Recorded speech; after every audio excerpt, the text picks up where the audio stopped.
Computer অনেক দিন ব্যবহার করার ফলে দেখতে পাচ্ছেন যে কম্পিউটারটা অনেক সময় স্লো হয়ে যায় বা কম্পিউটার হ্যাং করে। তো আজকে আমি দেখাবো কিভাবে একটা টিপস ইউজ করে আপনারা কিন্তু আপনাদের কম্পিউটারটাকে ফাস্ট করে নিতে পারবেন। তো আমি আজকে দেখাবো কিভাবে আপনারা আপনাদের কম্পিউটারের সকল ড্রাইভকে কিভাবে আপনারা একসাথে রিফ্রেশ করবেন। তো আমরা এই যে দেখতে পাচ্ছেন আমার অনেকগুলো ড্রাইভ এখানে আছে, এই ড্রাইভগুলো কিন্তু আমরা একসাথে একটা কমান্ডের মাধ্যমে কিন্তু রিফ্রেশ করব। তা আমরা কম্পিউটারে যদি রিফ্রেশ করি, মাউসের রাইট ক্লিক করলে কিন্তু রিফ্রেশ বাটনটা আসে, অথবা আমরা যদি কিবোর্ড থেকে F5 প্রেস করি তাহলে কিন্তু এই রিফ্রেশ হচ্ছে। এই রিফ্রেশটা মূলত সি ড্রাইভটাই রিফ্রেশ হয়। তা আমি আজকে দেখাবো সকল ড্রাইভকে আমরা কিভাবে একসাথে রিফ্রেশ করব। তো চলুন শুরু করা যাক। তো প্রথমে আমরা যাব আমাদের কম্পিউটারের যে সার্চ বক্স আছে, এই যে স্টার্ট বাটনের পাশে যে সার্চ অপশন আছে, আমরা এখানে নোটপ্যাড লিখব, NOTE note PAD pad. Notepad লিখে আমরা কিন্তু এখানে ক্লিক করব। ক্লিক করার পরে নোটপ্যাড যে ডায়ালগ বক্স সেটা কিন্তু এখানে চলে আসছে। তো এখন কি করব, আমরা কিছু কমান্ড এখানে ইউজ করব। সেই কমান্ডগুলো আমি এখানে লিখি। এখন যেমন ধরুন ECHO space OFF of, ECHO space OFF of আমরা লিখে এন্টার প্রেস করলাম। এবারে লিখব CD, এবার লিখব স্ল্যাশ, তারপরে এন্টার, তারপর আবার লিখব TREE ট্রি।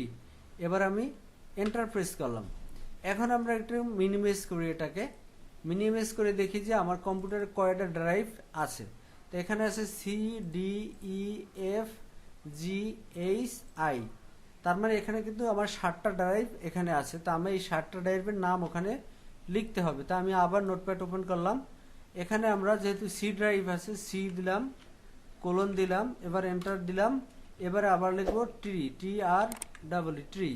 আবার ক্লিক করবো ডি, কোলন দিলাম, এন্টার দিলাম, ট্রি, আবার দিব ই, কোলন দিলাম, ট্রি, এফ দিলাম, কোলন দিলাম, ট্রি, এবারে আবার দিলাম EFG,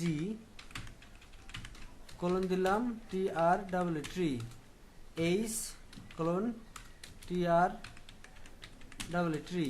I, colon, enter, tree. আমার যেহেতু 2টা হার্ড ডিস্ক, এই জন্য ড্রাইভ বেশি, এই জন্য আপনাদের 2-3টা থাকলে আপনারা এইভাবেই লিখবেন। তো লেখার পরে এখন কি করব, আমরা সেভ করব এই ফাইলটাকে। ফাইলে গিয়ে আমি সেভ ফাইলে ক্লিক করলাম, সেভ এজে ক্লিক করব। কোথায় রাখবো, ডেস্কটপে। ডেস্কটপে রাখবো। আমরা যেহেতু রিফ্রেশ করতেছি, এইটা আমরা একটা লোগো আকারে তৈরি করে নেব। আমরা প্রতিদিন অন্তত এইটা একবার রিফ্রেশ করলে আমাদের কম্পিউটার কিন্তু অনেকটা ফাস্ট হয়ে যাবে। তো আমরা কি করব, রিফ্রেশ লিখব, REFRESH, রিফ্রেশ। এবারে এখানে লিখব .BAT। এই যে .BAT আপনারা কিন্তু এই ফাইলেই কিন্তু সেভ করতে হবে, নাহলে কিন্তু আপনাদের এই কমান্ডটা হবে না। তাহলে কি করব, রিফ্রেশ